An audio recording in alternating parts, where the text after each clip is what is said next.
আসসালামু আলাইকুম। খাদ্য অধিদপ্তরের প্রথম স্লটের পরীক্ষা শেষ হয়ে গিয়েছে। এখন সামনে অফিস সহকারী কাম কম্পিউটার মুদ্রাক্ষরিক এবং ডাটা এন্ট্রি অপারেটর এই দুটো পদের পরীক্ষা হওয়ার সম্ভাবনা প্রবল। কেন্দ্র চূড়ান্ত হলেই কিন্তু আপনাদেরকে পরীক্ষার সময় কিন্তু জানিয়ে দেওয়া হবে। তো যেহেতু সম্ভাব্য এই দুটো পদের পরীক্ষা হওয়ার সম্ভাবনা বেশি, তো আমি আজকে এই দুটো পদ নিয়ে আলোচনা করব। তো প্রথমে আমি সিলেবাস নিয়ে আলোচনা করব। সিলেবাসটা হচ্ছে মোট 4টা বিষয়ে পরীক্ষা অনুষ্ঠিত হবে: বাংলা, ইংরেজি, গণিত এবং সাধারণ জ্ঞান। আর যদি মার্ক ডিস্ট্রিবিউশন করি, বাংলাতে 30 মার্ক, এরপরে হচ্ছে ইংরেজিতে 30 মার্ক, গণিতে 20 এবং সাধারণ জ্ঞানে 20, সর্বমোট 100 নম্বরের পরীক্ষা অনুষ্ঠিত হবে। এখন প্রশ্ন থাকতে পারে যে পরীক্ষার সময় কতটুকু। পরীক্ষার সময় হচ্ছে 90 মিনিট। এটাও প্রশ্ন থাকতে পারে যে পরীক্ষা কি আমি কি জাস্ট হচ্ছে প্রিলি পরীক্ষা দিয়ে কি সরাসরি ভাইভাতে চলে যাব। অ্যাকচুয়ালি আসলে তো আমরা জানি যে অফিস সহকারী কাম কম্পিউটার এবং আপনার ডাটা এন্ট্রি এগুলো পদের পরীক্ষাগুলো প্রথমে প্রিলি হয়, এরপরে হচ্ছে আপনার অর্থাৎ প্রথমে লিখিত হয়, এরপরে ব্যবহারিক, এরপরে হচ্ছে ভাইবা হয়। তো এখন লিখিত পরীক্ষাটা কি প্রিলি থেকে সরাসরি এরপরে ব্যবহারিক এরপরে ভাইবা, নাকি প্রিলি দিয়ে আবার লিখিত এরপরে ব্যবহারিক এরপরে ভাইবা? এখন আমরা যদি খাদ্য অধিদপ্তরের আগের পরীক্ষা নেওয়ার যে বিষয়টা দেখি, তাহলে কিন্তু আমরা দেখি যে 90 মিনিটে লিখিত পরীক্ষাটা প্রিলি অনুষ্ঠিত হয়েছিল এবং প্রিলিতে যারা উত্তীর্ণ হয়েছিল তারাই কিন্তু সরাসরি ভাইভাতে চলে গিয়েছে। বাট এখন হয়তোবা কর্তৃপক্ষ চাইলে চেঞ্জ করতেও পারে, অথবা চেঞ্জ করার সম্ভাবনাও কিন্তু আছে যে প্রথমে প্রিলি অনুষ্ঠিত হবে, এরপরে লিখিত, এরপরে হচ্ছে আপনার ব্যবহারিক, এরপর হচ্ছে ভাইবা। তো যেটাই হোক, পরীক্ষা যেভাবেই নিয়ে থাক না কেন, আমাদেরকে আমাদের যে প্রস্তুতি আছে সেটা কিন্তু খুব ভালোভাবে আহ, করে রাখতে হবে প্রস্তুতিটা। তো সেক্ষেত্রে এখন প্রস্তুতির বিষয়ে আসি, কিভাবে আপনি আপনার প্রস্তুতিটাকে এখন ভালো করবেন। যেহেতু আপনার এই দুইটা পদের পরীক্ষা, এই দুইটা পদের পরীক্ষা নিয়ে বিশেষ করে আলোচনা করি।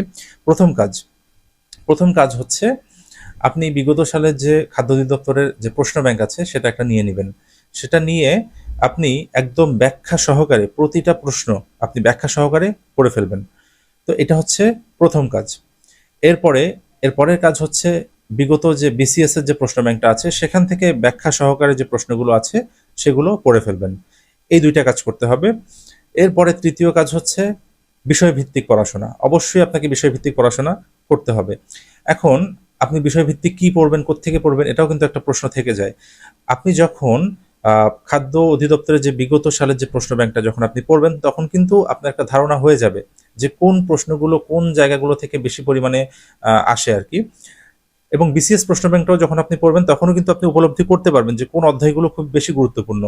সে অনুযায়ী আপনি বিষয়ভিত্তিক ওই অধ্যায়গুলো এবং ওই ম্যাথগুলো আপনি খুব ভালোভাবে প্র্যাকটিস করতে থাকবেন এই কয়েকদিনের মধ্যে। ইনশাল্লাহ এতে করে কিন্তু আপনার খুব ভালো একটা প্রস্তুতি হয়ে যাবে, এটা আপনি বিশ্বাস করেন। আরেকটি গুরুত্বপূর্ণ পয়েন্ট হচ্ছে টাইপিং এর যে বিষয়টা। যেহেতু আপনারা লিখিত পরীক্ষায় উত্তীর্ণ হওয়ার পর আপনাদেরকে ব্যবহারিক পরীক্ষা দিতে হবে, এরপরে আপনারা যারা উত্তীর্ণ হবেন তারাই কিন্তু ভাইভাতে যাবেন। অনেক সময় কিন্তু আবার ভাইভাতেও কিন্তু আপনাকে টাইপিং করতে দিবে দেখার জন্য যে আপনার স্পিড কি আসলে ঠিক আছে কিনা। তো এজন্য আপনাদের যাদের স্পিড কম অথবা আপনারা যারা একদমই নতুন, তারা অবশ্যই খুব ভালোভাবে টাইপিং যে প্র্যাকটিস সেটা অবশ্যই প্রস্তুতির ফাঁকে ফাঁকে আপনাকে ভালোভাবে করতে হবে। আর টাইপিং এর যে স্কিল বাড়ানোর জন্য যে কৌশলগুলো, আমি কিন্তু এগুলো আমার বিগত যে ভিডিওগুলো আছে সেখানে আলোচনা করেছি, আপনারা দেখে নেবেন।